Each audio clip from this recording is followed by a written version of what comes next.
नमस्कार.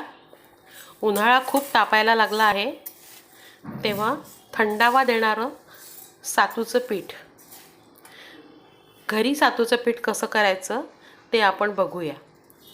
त्यासाठी मी 1 किलो गहू पाणी लावून ओलवून घेतले होते आणि ते छान पंख्याखाली वाळवून घेतले.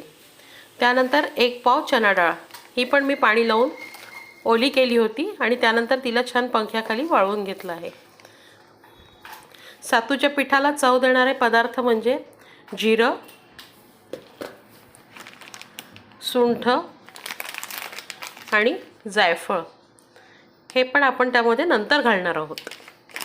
सर्वप्रथम त्यासाठी मी कढई गॅसवर ठेवली आहे आणि हे गहू मंद आचेवर छान खरपूस होईस्तोवर भाजून घेणार. त्यानंतर ही चण्याची डाळ पण मी तशीच भाजून घेणार. बघा कसे खरपूस छान भाजून झाले आहेत गहू. घरात त्याचा अगदी सुगंध सुटला आहे गहू भाजल्याचा. आता यानंतर मी चण्याची डाळ पण भाजून घेणार आहे. ही डाळ पण मी छान अशी खरपूस रंगावर भाजून घेतली आहे. आता मी जिरं भाजून घेते याच्यामध्ये आणि जायफळ आणि सुंठ कुटून टाकणार आहे आणि त्यानंतर हे पीठ मी मिक्सरला दळणार आहे.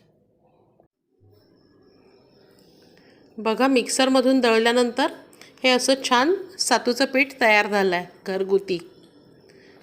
हे शुद्धही आहे आणि कुठली भेसळ नाही आहे याच्यामध्ये आणि टेस्टी पण आहे आणि हेल्दी पण आहे. बघा हे झालं घरगुती सातूचं पीठ. आता याला मी थोडंसं घेतलं वाट्यामध्ये, त्यामध्ये थोडंसं गूळ घातला, थोडंसं मीठ घातलं आणि थोडं पाणी घालून पातळ केलं. A few moments later. हे बघा हे असं झालं आहे. उन्हात जाताना जुने लोक असं सातूचं पीठ खाऊन जात होते, त्यामुळे त्यांना ऊन पण नाही लागायचं, पोट पण भरलं राहायचं आणि छान शांत वाटायचं.